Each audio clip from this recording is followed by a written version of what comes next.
Prepárate muy bien porque estos son los 7 hechos más perturbadores sobre la muerte de Jesús.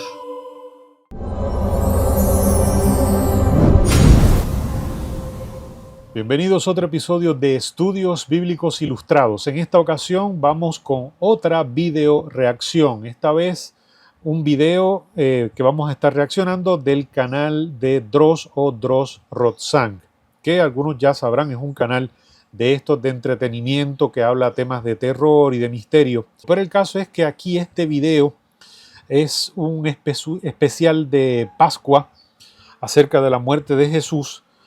Y hay que decir que yo he visto varios videos de Dross acerca de contenido bíblico y este es el mejor, pero por muchísimo. Tengo otros videos allí para poder en otro momento, ¿verdad? Poder analizarlos, poder reaccionar a ellos, pero quiero reaccionar a este porque básicamente en términos generales el contenido está prácticamente todo bien y es muy bueno ver cómo o su equipo o él hicieron una buena investigación y no se conformaron a los bulos que suelen correr por la red. Así que vamos a ver qué tiene Dross para hablarnos acerca de la muerte de Jesús. Uno de los discípulos más cercanos de Jesús de Nazaret, el apóstol Juan, afirmó que si se escribiera todo lo que este rabino judío del primer siglo hizo y dijo, ni el mundo entero podría contener los libros necesarios. Aunque esta frase sea un típico hebraísmo, una hipérbole, una exageración poética, la verdad es que al apóstol no le falta razón del todo. Muy bien, Dross empieza aludiendo a Juan, el Evangelio de Juan, capítulo 21, versículo 25, que lo tengo aquí para leerlo, y que dice, además, hay muchas otras cosas que hizo Jesús. Si se escribieran una por una, pienso que en el mundo no cabrían los libros que se habrían de escribir. Y en un sentido sí es una hipérbole. Está hablando acerca de que, básicamente está apuntando a que lo que presenta su evangelio, y esto también es relevante lo que vamos a decir para los otros evangelios. No es una información tan completa como quisiéramos. Lo que aparece en los 4 evangelios, en Mateo, en Marcos, en Lucas y en Juan, es la información necesaria para la salvación. Es decir, se habla acerca del ministerio de Jesús con una información que es de carácter histórico, pero que también tiene una relevancia teológica y salvífica para todos nosotros. Así que cuando Juan dice aquí que hay otras cosas que hizo Jesús que no cabrían en el mundo los libros, tal como dice Dross, no le falta razón. Jesús hizo muchísimas cosas más.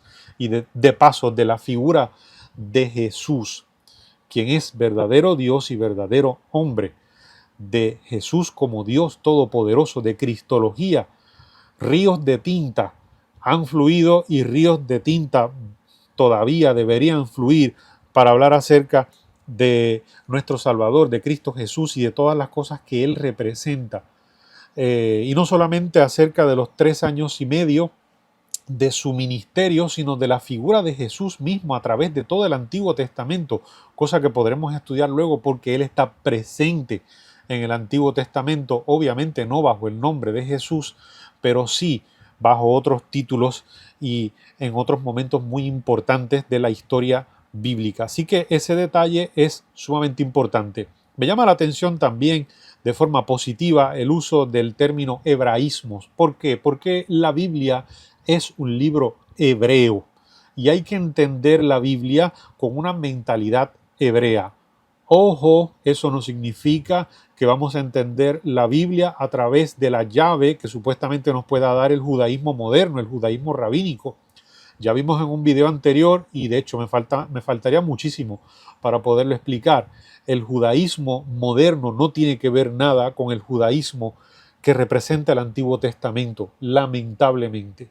Y lo dejo allí, ¿verdad?, para no caer en más, pero cuando estamos hablando de hebraísmos en la Biblia, tenemos que entender lo que son los paralelismos que encontramos en el Antiguo Testamento, algunas figuras del lenguaje. En el Nuevo Testamento también tenemos que tomar en cuenta no solamente hebraísmos, sino también estrategias retóricas del mundo helenístico, ¿verdad? Que están presentes en los textos. Por ejemplo, un texto como el de Hebreos, el libro de Hebreos en el Nuevo Testamento, que tiene muchísimo de retórica del mundo del primer siglo.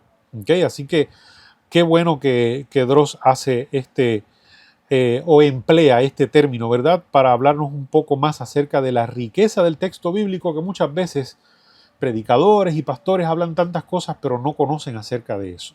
Vamos a ver qué es lo próximo. Aquí todavía estamos en la introducción, a ver qué es lo próximo que Dross nos va a seguir diciendo. Sobre Jesús de Nazaret se ha escrito tanto, filmado tanto, pintado tanto y hablado tanto, que el material seguramente cubriría el planeta entero. Bien, eso es muy cierto. De Jesús se ha escrito tanto, se ha hablado tanto, hay tanta arte relativa a la persona de Jesús, y es por una sencilla razón, porque Jesús es el personaje más referenciado en todo el mundo, es el personaje más famoso de la historia de la humanidad. Y eso está muy bien, gracias a Dios por eso. Pero tenemos que también considerar que si bien es cierto de que se han escrito muchas cosas acerca de Jesús, realmente lo importante acerca de la figura del Maestro y del Salvador, que es Jesús, es lo que aparece aquí.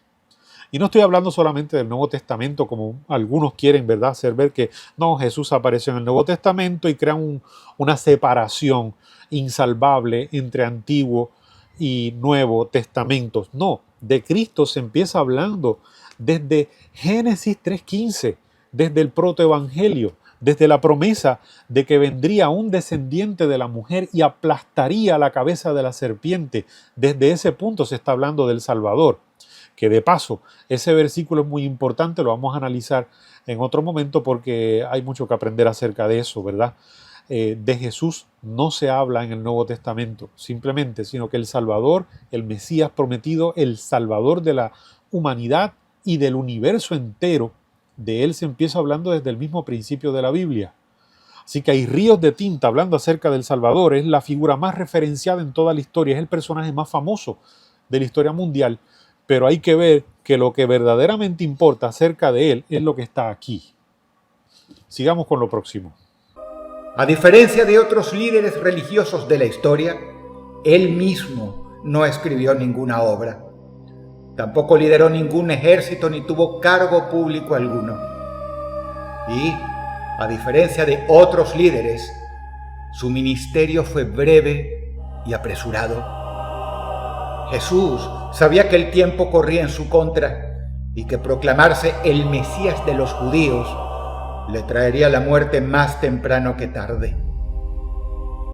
Hago una pequeña corrección aquí. Jesús nunca se proclamó el Mesías prometido a los judíos. De paso, lo que él deseaba realmente es que la gente lo descubriera, que descubriera que él era el Mesías. Recordamos, por ejemplo, aquel momento en que Jesús le pregunta a sus discípulos, ¿quién dice la gente que es el Hijo del Hombre? Recordemos que el Hijo del Hombre es el título que Jesús se atribuía a él mismo.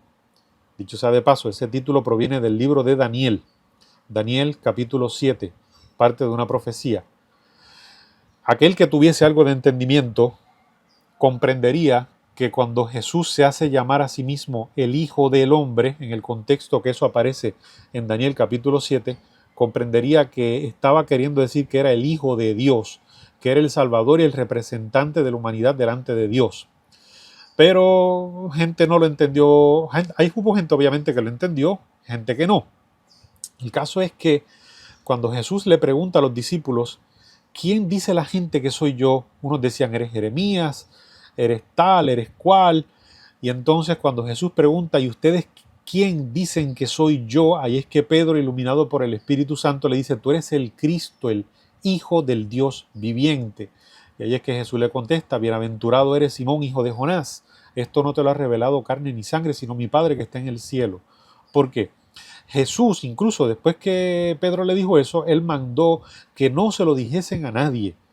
Jesús no quería revelar su identidad de una forma abierta porque eso estorbaría su ministerio y también porque Dios no trabaja así, Dios no trabaja exhibiéndose lo que Él es, lo que Él representa a la gente. Por supuesto que no. El Señor quiere que nosotros le descubramos a través de la fe, que confiemos en sus promesas, que estudiemos lo que está escrito y que de esa forma lleguemos a la conclusión clara de que Cristo Jesús es el Salvador de la humanidad. ¿Okay? Así que ahí hay una pequeña corrección que había que hacerse.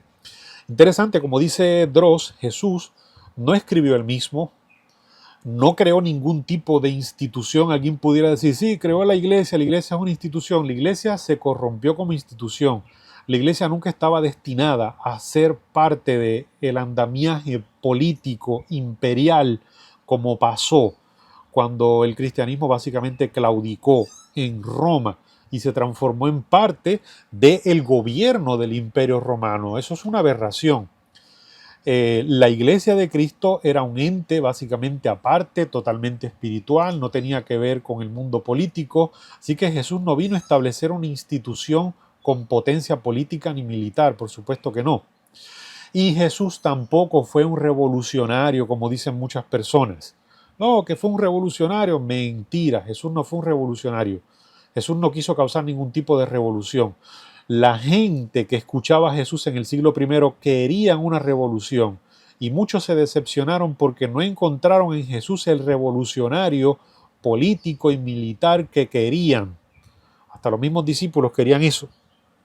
Jesús, si acaso una revolución que vino a causar, es la revolución del corazón, del cambio de corazón, la revolución de aceptarle a Él como Salvador personal. Así que con esto en mente, hay otra cosa que hay que decir acá. El ministerio de Jesús fue breve.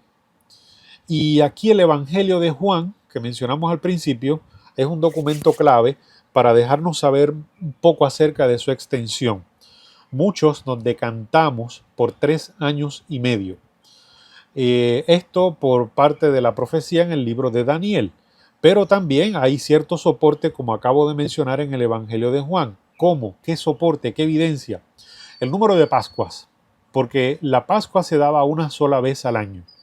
Y en el Evangelio de Juan se nombran por lo menos 3 Pascuas. 3 Pascuas equivaldrían a unos 2 años, pero hay una cuarta fiesta que se menciona que si bien no se dice que sea una Pascua, y los versículos, si los quieres buscar, son los siguientes. Juan 2.13 se menciona una primera Pascua. Juan 5.1 se dice una fiesta de los judíos, no se dice una Pascua, pero hay evidencia, cierta evidencia que nos apuntaría a que es una segunda Pascua. Juan 6.4, otra Pascua más, y la última Pascua en que Cristo Jesús fue crucificado, Juan 11.55, 4 Pascuas, 1 año, 2 años, 3 años. ¿Y qué pasa? Como el ministerio de Jesús no empezó en Pascua, sino que empezó antes, y atado esto también a lo que dice la profecía en el libro de Daniel, quedaríamos con unos 3 años y medio de ministerio de Jesús, que es poco tiempo, pero en poco tiempo revolucionó la historia completa. Vamos a ver qué es lo próximo que nos va a seguir diciendo Dross en su video. Su patria, Palestina para los romanos, Israel para los judíos, era apenas una pequeña provincia. Y esa muerte llegó de forma terrible. Se conmemora mundialmente año tras año y es una de las muertes más recordadas, más influyentes y más enigmáticas de todos los tiempos. Muy bien, buena información aquí también. El lugar que hoy día nosotros conocemos como Palestina se llama Palestina por una razón muy particular e interesante. En el video pasado hablamos acerca de las 3 guerras judeo-romanas. La última guerra judeo-romana fue la de la revolución de Bar Kokhba, que culminó en el año 135, si no me equivoco. ¿Qué pasa? El emperador Adriano, saben que cogió Jerusalén y la destruyó y construyó una ciudad romana nueva encima. Y los judíos fueron expulsados de allí. Era ilegal ahora para un judío que volviese a vivir a Jerusalén, que Jerusalén dejó de llamarse Jerusalén, ahora era Aelia Capitolina. Pues, ¿qué pasa? Que la región dejó de llamarse Israel, sino que cogieron los romanos y le llamaron Palestina. De hecho, Siria Palestina. Siria Palestina. Que vendrá alguno y dirá, no, que ese diptongo se lee Palestina. Si ese es en el latín de la iglesia que vino después, pero en el latín clásico ese diptongo, esa unión de vocales, se lee. Se lee la primera vocal tanto como la segunda. Siria Palestina. ¿De dónde viene eso? De que el lugar, la región o parte de la región se le llamaba en griego Palaistine, y esto viene del hebreo Pelesheth, que significa tierra de los filisteos. Obviamente los judíos no le llamaban a su país tierra de los filisteos, pero sí hubo una lucha histórica importante entre judíos y filisteos.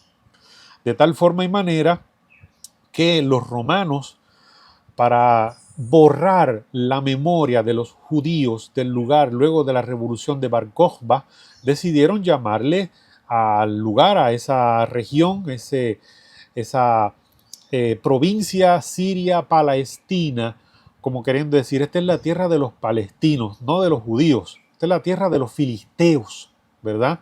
Hoy día pues ya un palestino no es un filisteo, significa otra cosa, cómo la historia, ¿verdad?, ha ido cambiando, pero muy interesante ver cómo esa región empezó a tener una revolución bueno, siempre fue un problema, siempre fue un hueso de contienda, digámoslo así.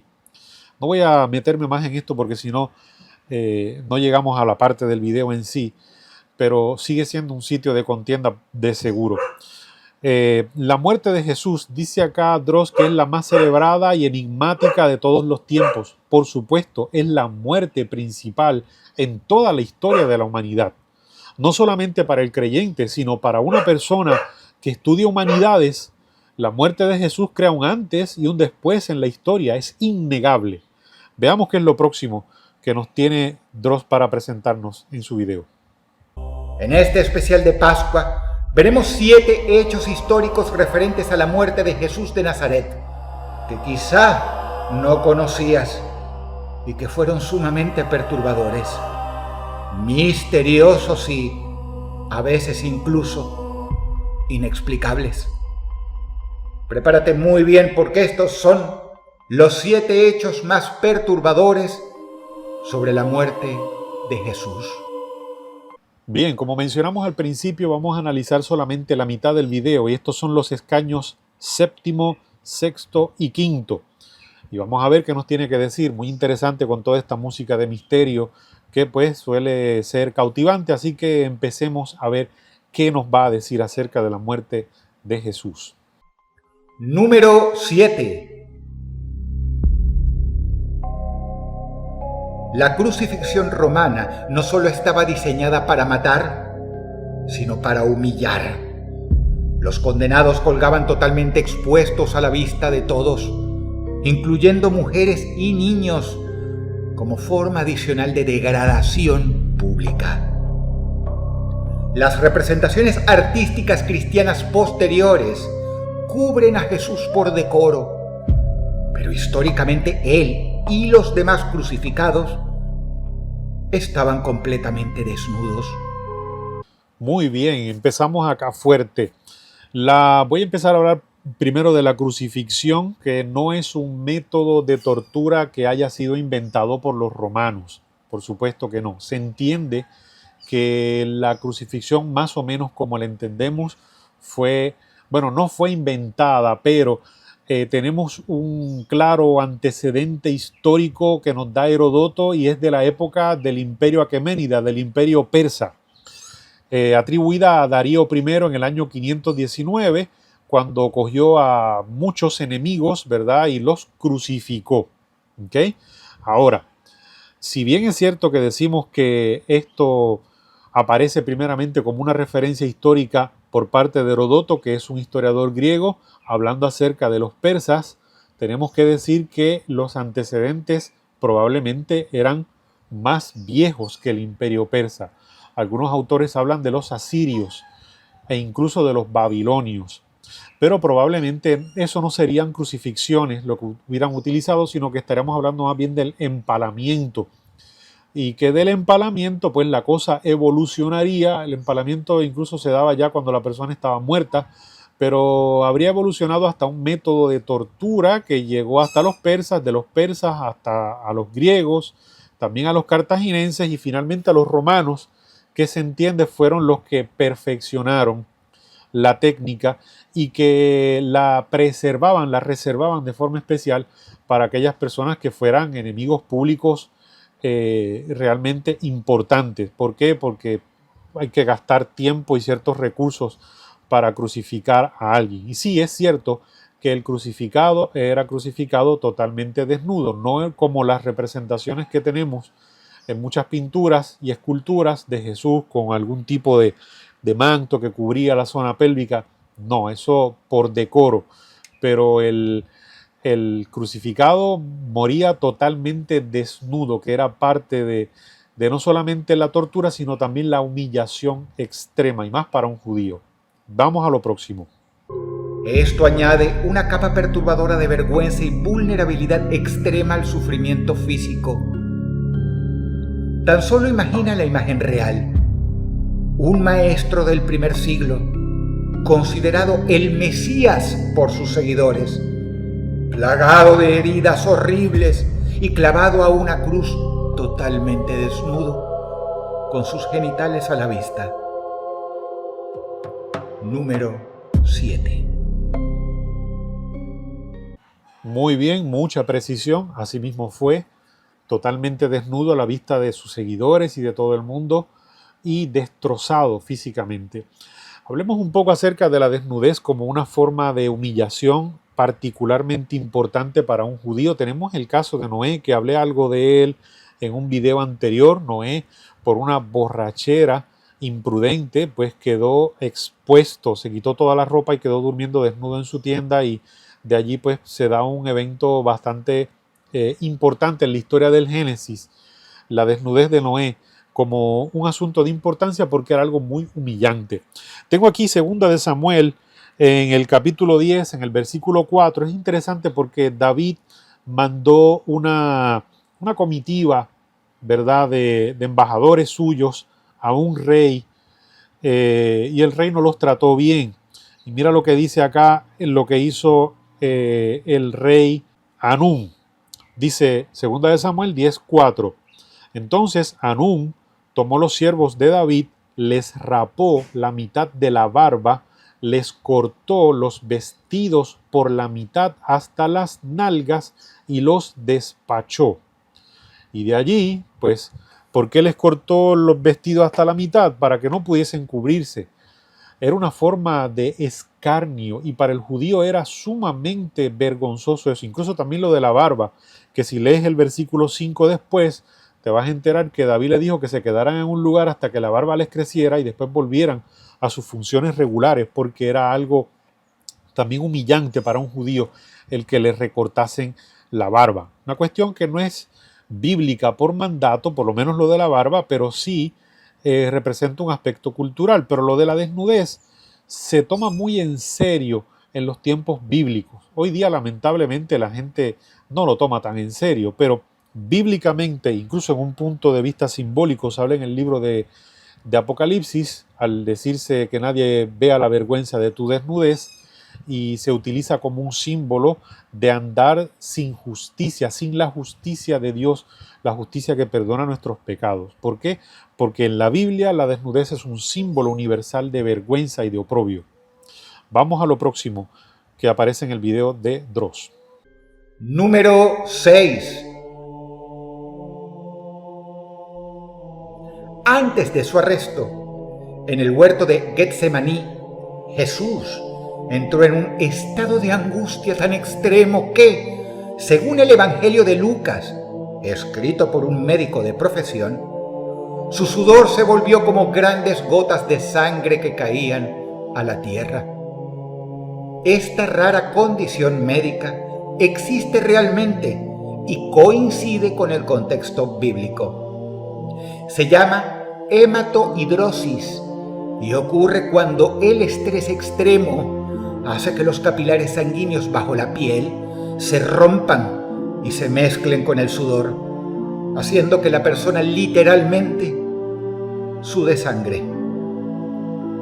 Es un detalle médico realista y perturbador que muestra el nivel de tormento psicológico que Jesús experimentó incluso antes de la flagelación y la cruz.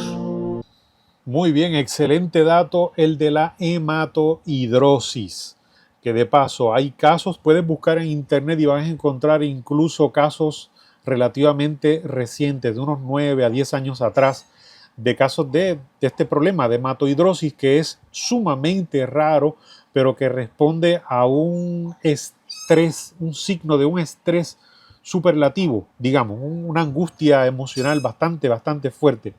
¿Cómo funciona? ¿Cuál es el mecanismo? Pues los capilares que rodean las glándulas sudoríparas de la piel, bajo un escenario de muchísimo estrés, se expanden y se contraen tanto hasta el punto que se rompen, y entonces, junto con el sudor que sale expulsado a través de esas glándulas, sale sangre también. Así que esto habla de una angustia grandísima del Señor Jesús.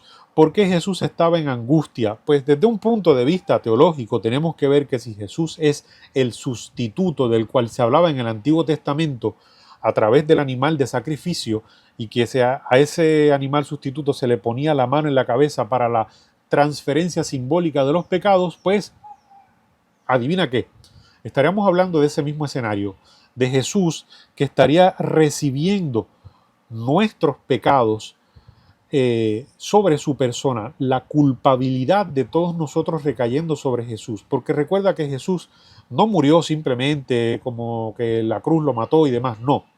Jesús dice en su palabra que Él entrega su vida y la vuelve a retomar. ¿Por qué entrega su vida? Entrega su vida a una muerte que no es una muerte cualquiera, es la muerte segunda, lo que Apocalipsis llama la muerte segunda, es la muerte de condenación. Jesús sufrió la angustia de un perdido por nosotros para que nosotros pudiésemos ser salvos. Y en el momento en que está sintiendo esa separación de la presencia de Dios en el huerto de Getsemaní, cuando pidió a los discípulos que velaran juntamente con él en oración, se encontró totalmente solo. Y en ese punto de angustia superlativa se da el caso de hematohidrosis. Sumamente interesante, sumamente al punto aquí Dross con su análisis. Vamos a ver lo próximo que aparece aquí en su video. Demuestra también la absoluta condición humana de Jesús de Nazaret, ya que padecía las mismas dolencias y vulnerabilidades que cualquier otra persona, incluido el miedo y el estrés. Número 6. Dross, y lo cito, habla de la absoluta condición humana de Jesús de Nazaret, y también habla de las mismas dolencias y vulnerabilidades que cualquier otra persona, magistralmente colocado en el video. Y de eso trata.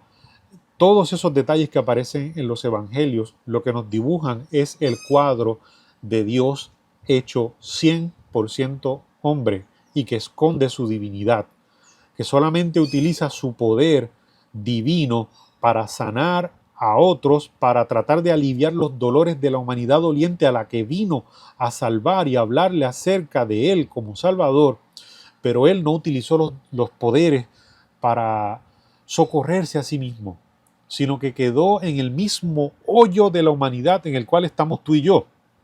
Enfermedad, sufrimiento, limitaciones físicas.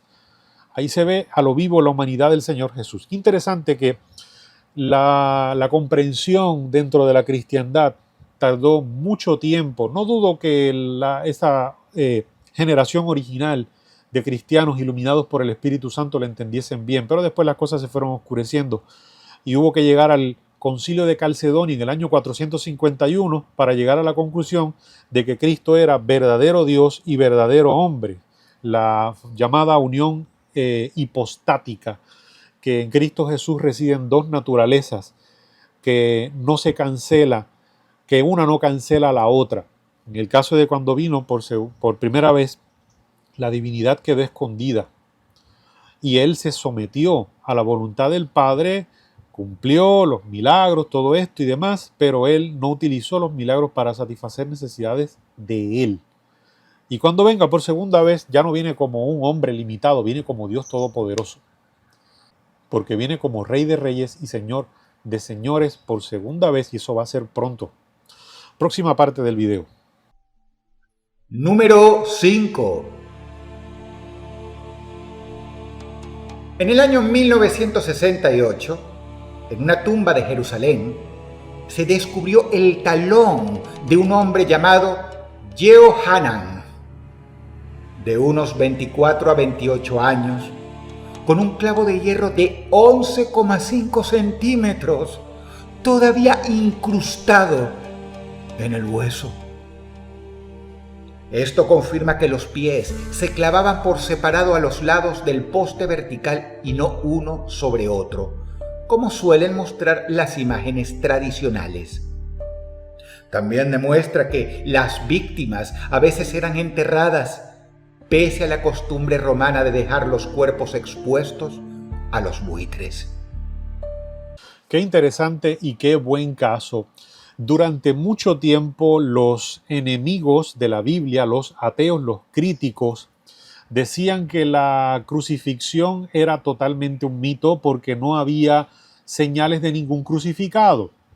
¿Por qué no había señales o evidencia arqueológica de ningún crucificado? Muy sencillo, por una sencilla razón, porque los crucificados casi siempre eran tirados a los buitres y o se quemaban o eran cuerpos que eran tirados por los sitios y los animales se deshacían de ellos poco a poco. El caso es que hasta que llegó el punto en que en 1968 encuentran este cuerpo de este joven judío que probablemente era un revolucionario, probablemente era un celote el muchacho, y entonces por eso mereció la muerte por crucifixión. Y es bien interesante porque se conoce que los romanos utilizaban clavos, pero los clavos, hoy día un clavo tú lo tiras, no lo recuperas. La gente de antes recuperaba los clavos, los sacaba de las tablas cuando se desarmaban cosas y los enderezaban. Yo llegué a enderezar clavos de niño. ¿Qué sucede? Que hoy día los clavos se tiran. De hecho, ni se usan clavos, se usan tornillos estructurales. Pero el clavo antes, si hoy día es algo que es baratísimo, antes era algo caro, era una artesanía que si bien no es la gran artesanía, pues le tomaba tiempo a un herrero el poder hacer un clavo. De tal forma que se entiende que los romanos le sacaban los clavos a los crucificados si se usaban clavos en la crucifixión del momento, porque probablemente se utilizaban sogas. Y el caso es que esto no solamente, y fue interesante porque cuando encontraron este cuerpo, encontraron que tal vez los romanos trataron de sacar el clavo del cadáver, pero la punta se había doblado y no salía. Pues lo dejaron allí y quedó como una evidencia. Al sol de hoy no solamente contamos con ese cuerpo, sino con otras dos evidencias. Hasta donde llega mi conocimiento puede que haya más. Una de ellas en Italia también, creo que en el norte de Italia, donde hay otro hueso calcáneo que tiene un orificio de un clavo, o sea que otro crucificado, y en Reino Unido se encontró, si no me equivoco, otro calcáneo con otro clavo también. El mismo método, el mismo lugar. Lo que quiere decir es que las piernas del crucificado no estaban cruzadas al frente como aparecen en muchas representaciones y un clavo por el medio, por el empeine de ambos pies, sino que eran colocados los pies de forma lateral al poste vertical y se les pasaba un clavo por el calcáneo. Y es bien interesante. ¿Por qué? Porque si tú buscas en el Génesis, en el capítulo 3, en el versículo 15, el llamado protoevangelio o primer evangelio, que yo te digo que es la primera referencia a un Mesías Salvador, te dice claramente la profecía que Dios le dijo allí a la serpiente en presencia de Adán y de Eva, que él te aplastaría la cabeza, pero tú le morderías el calcañar. Sumamente interesante, porque al final del día, por las actividades de Lucifer y todo, pues, ¿qué le pasó a Jesús? A Jesús se le atravesó el hueso calcáneo. En cumplimiento también pudiéramos decir de lo que dice Génesis 3:15. La serpiente mordió el calcañar. Dicho sea de paso, según entendemos, si bien la profecía dice que ningún hueso le sería quebrado, el único hueso que tendría una perforación sería así el calcáneo. ¿Por qué? Porque los huesos de las manos no era aquí como la gente piensa, era entre el hueso radio y el cúbito del antebrazo. Allí entre medio y por debajo de todos estos carpales de los huesos de la muñeca, allí se colocaba el clavo y eso generaría un dolor terrible porque le laceraría, pasaría o le daría presión al nervio que está allí. Eso sería una cuestión terrible. Pero Jesús la sufrió por ti y por mí. Muy bien. Vamos entonces a ver qué es lo último que vamos a ver por hoy en este interesante video. Es la única prueba física directa que tenemos de cómo se practicaba realmente la crucifixión en el siglo I y evidencia que, pese a lo que creían algunos escépticos, no era raro que el cuerpo de Jesús hubiera sido enterrado luego de su crucifixión bajo cargos de sedición, por haberse proclamado el Mesías judío que un día futuro gobernaría la tierra entera. Muy bien, como estaba diciendo anteriormente, los críticos decían, no tenemos el cuerpo de ningún crucificado.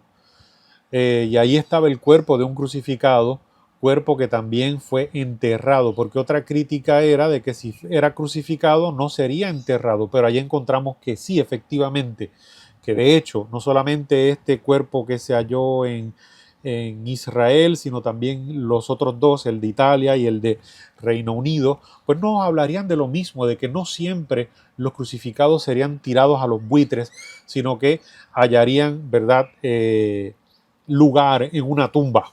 ¿Okay? Así que esto corrobora lo que el Evangelio decía por siglos y nos sigue diciendo.